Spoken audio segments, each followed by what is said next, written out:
How's it going, folks? Welcome back to the channel. Thanks for joining me this evening. It's time for the Monday breakdown, the first Monday breakdown of 2022. I'm going to be looking back at the Alloa win at the weekend and a short look ahead to the Hearts game on Wednesday evening as well. Before I get into the Monday breakdown, if you're new here or you're a regular to the channel but you're not subscribed for whatever reason, please do hit the subscribe button below, hit the bell so you get notified every time a video is live, and give the video a like as well so more people can see them. Do get involved in the comments below as well. Let me know your opinion on all the topics that I'm going to cover today. If you agree, if you disagree, just let me know in the comments below. Let's get into the Monday breakdown.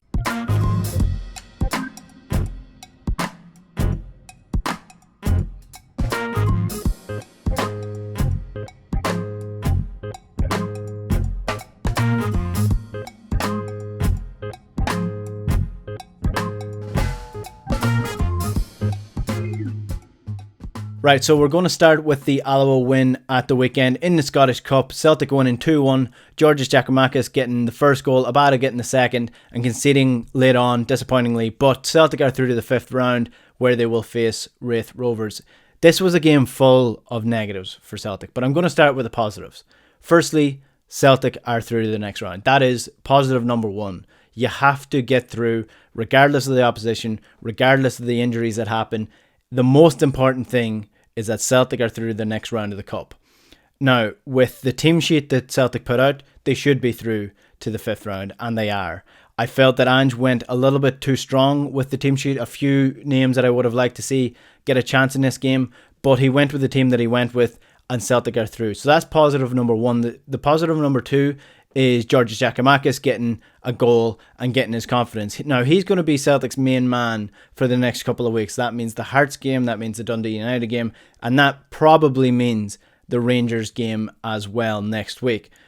And the fact that he gets a goal, this was a game that he should be getting a goal in, firstly, because it's lower level opposition, secondly, because he's Celtic's main man. That's what you're relying on him to do.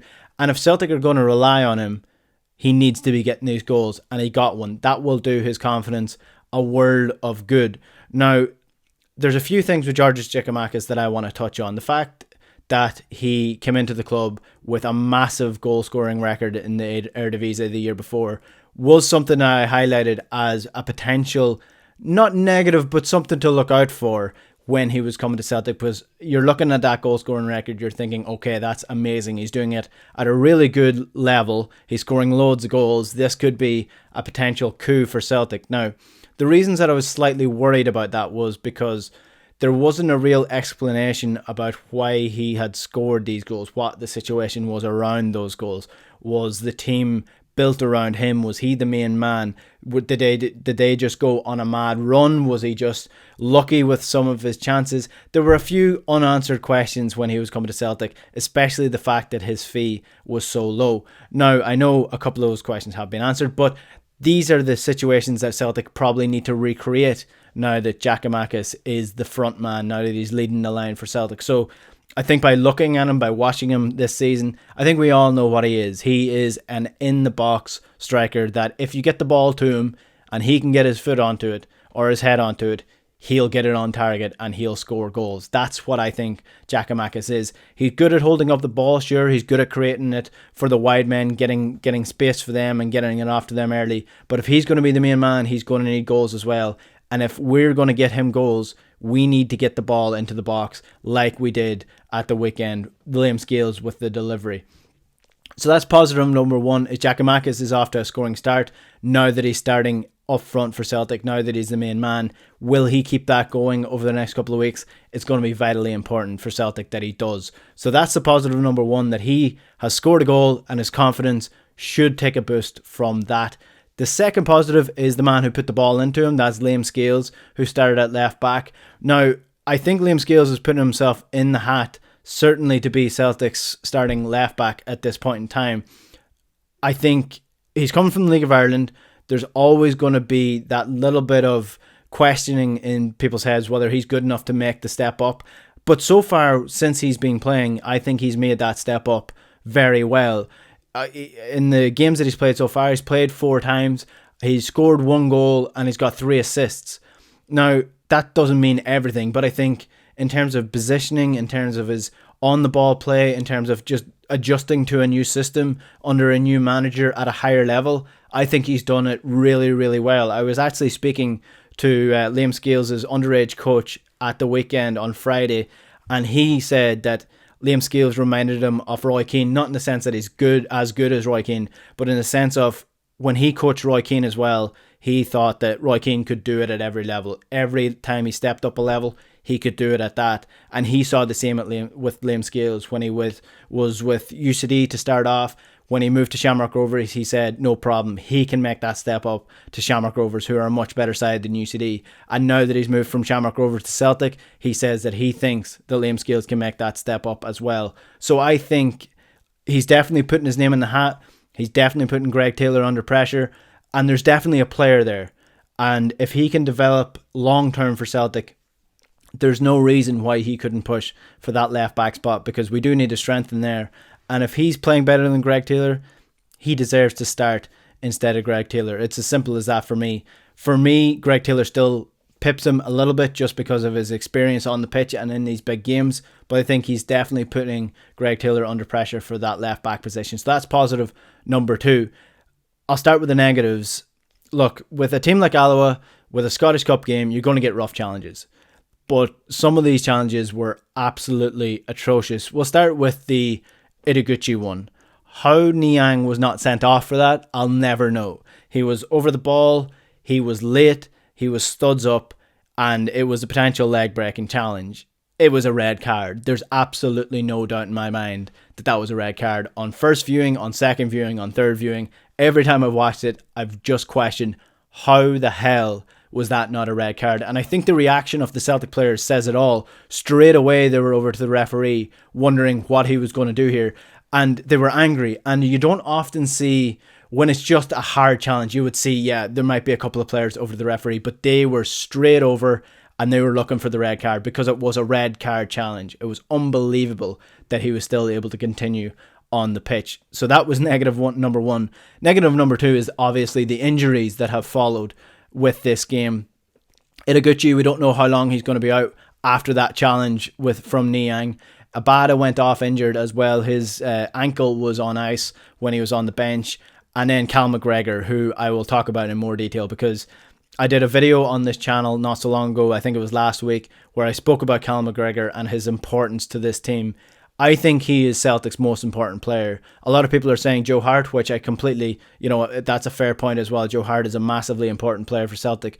But in terms of the quality that Callum McGregor brings to the team, the lack of depth in that position compared to what Callum McGregor brings, I think he's a huge loss for the next 4 to 6 weeks, which is what people are saying that he will be out for. And certainly was not very optimistic about him being available anytime soon for Celtic because of that facial injury. So we'll wait and see how long he's going to be out, but I think he is a huge loss to the team. You're losing, firstly, your captain who leads by example on the pitch. You're losing the best midfielder that Celtic have in terms of controlling the pace of the games, controlling possession, being on the ball, passing the ball simply, passing the ball well, keeping possession. That's what Celtic are losing with Callum McGregor. They're losing a top quality midfielder, and I do think that adjustment period, if you're looking at the depth chart that Celtic have, you've got James McCarthy, who's nowhere near as good as Callum McGregor. You've got Nir Beaton, who's likely going to be the guy who comes in, and you've got Itaguchi, who's now injured, so we don't know if he's going to be available to replace Callum McGregor anyway. So the likelihood is it's going to be Nir Beaton coming in, and while Beaton does have some good qualities, he's just not Callum McGregor. He's not as quick as Callum McGregor. He's not as attacking as Callum McGregor. And he's not as good as Callum McGregor. It's as simple as that. So it's a huge dent in Celtic's season over the next couple of weeks. This is a massively important period. So to lose your captain, to lose Callum McGregor, and potentially lose 2 others as well on top of that, is not what Celtic needed coming out of the 4th round of the Scottish Cup. But that is something that happens in seasons, and you got to move on. We'll move on then to the Hearts game, which is this Wednesday night. Celtic obviously lost to Hearts earlier on in the season. It was a disappointing loss, but as Ange said, at that point in time, Kyogo had just arrived off the plane. He arrived in the afternoon and was on the bench in that game. Starfelt had just joined the team as well, and he was straight in. And I think Starfelt did actually find that game quite tough. So Celtic are in a much better position than they were at that point in time. In terms of the starting lineup, I think with Juranovic coming back into the starting lineup, Greg Taylor will probably come in left back again, and then I think we'll bring Starfelt back in beside Cameron Carter-Vickers, because against Alloa, you're seeing that the relationship between Carter-Vickers and Welsh is not as good as the Starfelt one. So Starfelt will slot back in midfield. I think you're bringing Beaton in with Hatate, and I think O'Reilly will get a start against Hearts. I'll justify that after I name my front three. The front three that I think will start is Abada, Giakoumakis and Jota. From the sounds of what Ange is saying, Abada will be fit. He seems to be confident enough that it's not going to be a long-term injury for Abada. Giakoumakis, like I said, he's going to be the front man for Celtic over the next couple of weeks. And then Jota, it seems like he's going to be fit enough to start this game. Hopefully Celtic can get through this game, especially the Hearts game on Wednesday. Assess it against Dundee whether you need to play Jota. But I think with Hearts, I think Jota is definitely seems fit enough to play for the first 60 minutes and then assess the situation if Celtic are winning. But I think you start with him and try put the game to bed as soon as possible so you can make that sub if you need to take Jota off, need to rest him and need to preserve him from getting another injury. The reason that I think O'Reilly will start in this game is because he's arrived in the club. He's been playing already this season. It's not like he hasn't been playing all season. He's already fit enough. He is already ready to play in the system, according to Ange. If you look at what Ange said when he signed O'Reilly, O'Reilly was actually one of the players that Ange wanted very early in his Celtic career. He said it was one of the first players that he scouted. He said that he has the attributes that will fit in with his system. And he said that he has already got a real clear idea what he wants from O'Reilly in the midfield. So I think it should be a game where he at least comes off the bench if he doesn't start. But with Beaton, Hatate and O'Reilly, you've got the defensive attributes of Beaton, you've got the box-to-box qualities of Hatate, and then you've got the creativity of O'Reilly. So I think that's actually still quite a strong midfield, even though you're losing Callum McGregor. I think those three are good enough to beat Hearts, and I genuinely will be really excited to see what O'Reilly brings to the table. So I guess what you're looking for against Hearts is a win, regardless of how it comes. This period is almost more important now than the period before Christmas when you have all the games, because you don't want to start losing players, losing confidence and losing the momentum that you've built up just before the derby next week. And I can't stress enough how important that derby is, especially with Rangers slipping up against Aberdeen last week. Celtic have a chance to go into that derby and narrow the gap to 1 point. So if Celtic can get through Hearts with a win, get through Dundee United with a win, they have the potential to beat Rangers next Wednesday and go within 1 point of first.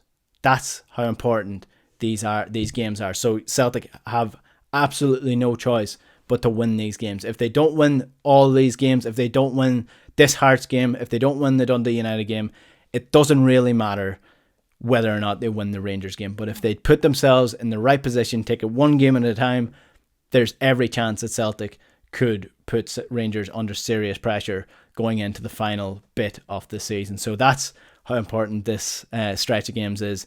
And to do that without the captain, to do that without a couple of key players up front and the international players as well, it would be a phenomenal achievement for Ange. So I'm really anticipating these games. I'm not really excited. I'm more nervous for these couple of games coming up, but I do think Celtic have enough quality in the team that they're going to be able to put out that they can get past Hearts and get past Dundee United and then build it up nicely for the derby next week. What do you think? Do you think Giakoumakis is good enough to lead the Lions for Celtic? What do you think of the Callum McGregor injury? Who do you think should replace McGregor in the midfield? Let me know in the comments below. Subscribe to the channel if you haven't already. Nearly at 4,000 subs. Would love to get there by the end of the week. This was the Monday Breakdown. The Huddle Breakdown will be with you on Thursday after the Hearts game. So plenty to get into then with Alan and James. Thanks for watching, folks. We'll chat to you later. Good luck.